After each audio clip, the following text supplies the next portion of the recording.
So, my name is Marshall Ray Lewis III. I am firstborn son of Marshall and Nutel Lewis, um, older brother to Miracle and David, father to Malachi Jessica, husband to my wife Shalice Danae Lewis. I was born October 9th, 1994, and I've been preaching since the age of 4.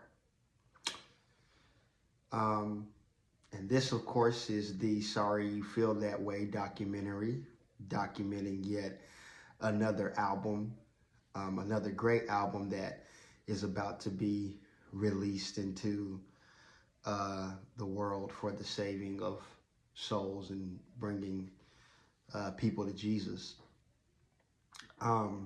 But this documentary is not just about how the music is made. It's really going to be about how God made the man that he's using to make the music. So welcome to my life. Welcome to my testimony about how God has been so good to me that I have no other option, no other want but to be unashamed about knowing Jesus and loving him and unapologetic about obeying him. Because after I get done telling you all that he's done for me in my life through this documentary, if you still have a problem with me loving Jesus, sorry you feel that way. So I would say that this story about God making me begins in kindergarten. I wasn't always a person who wanted to be myself at first. I was made fun of from kindergarten to the 10th grade. And it really wasn't until the 10th grade that I just settled into being Marshall that I would say I guess I would say got some backbone. Like I would always defend myself and talk back, but I mean I guess where that confidence came. But the way we grew up, we didn't grow up with a lot of money. We didn't have a lot of things.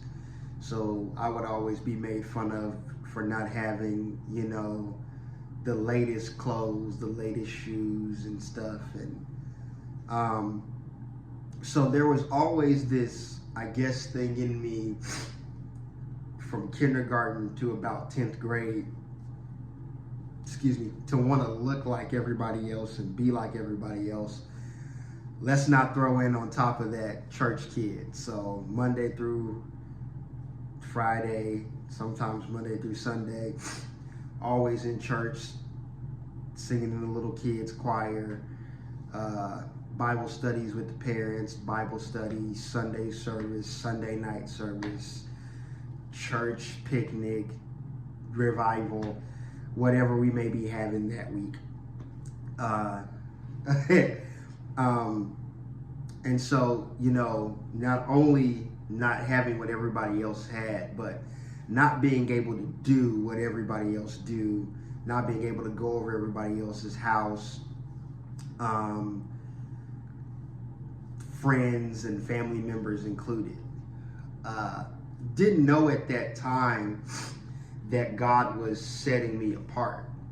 It kind of felt like everything was always like a no, you can't go here, no, you can't do this. So it's a no at home from trying to fit in, and then it's a no at school and at other places when I would try to fit in. There was a point where I even tried to sag. you know, just going through all these different phases, trying to be uh, trying to be like everybody else, because I wanted acceptance. At the same time, I had this gift to preach. I don't know I have a gift to make music at the time. Me and my sister would play church, and I would preach, and I would set our toys out and preach to the toys. And me and my sister would actually make songs. And I didn't know at this time that in the midst of being ridiculed and pushed to the side and all these other things, and not being allowed to do this and that, and you know, God having this plan for my life that everybody kept telling me since I was a kid on up, that God is stirring up or shaping these gifts for what I would be doing now, and who I would be impacting now. That's where the story kind of starts and stems from. So 10th grade, I kind of get some backbone,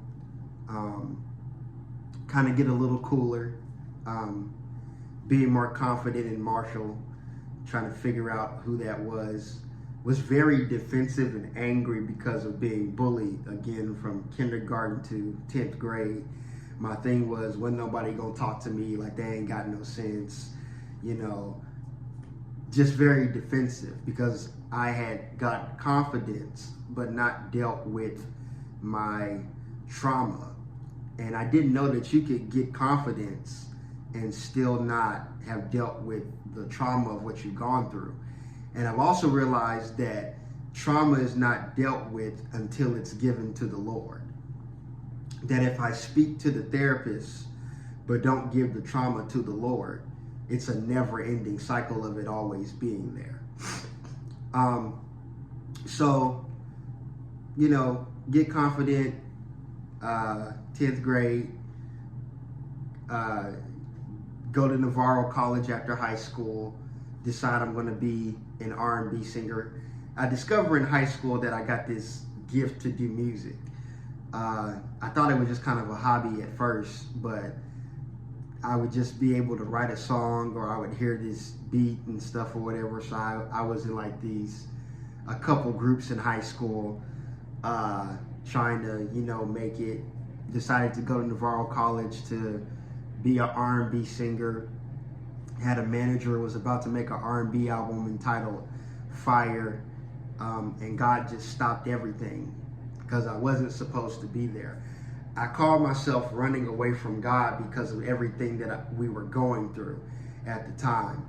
You know, it felt like the more that we served God, the more that things went bad for us, you know. And I was that kid who was living a double life, you know. I would be in youth ministry preaching, and then, you know, I had my church friends and I had my school friends, and, you know, at church I was the preacher, but, you know, with my school friends, you know, I'm cussing and, you know, doing stuff I don't have any business doing, really.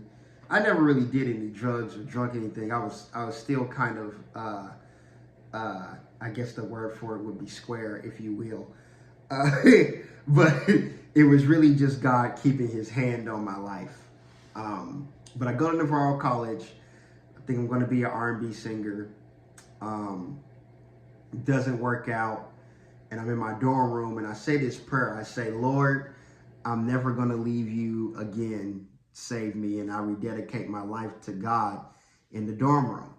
And God said, I'm going to test that. And so God begins to,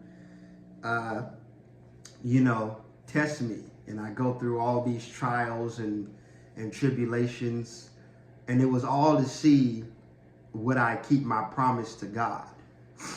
Sometimes God is taking you through things to see if you'll keep your word to him. And I have found in this life, it's not about, will God keep his word to you? It's, will you keep your word to God?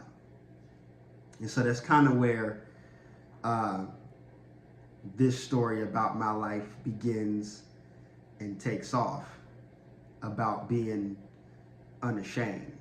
It started in the dorm room.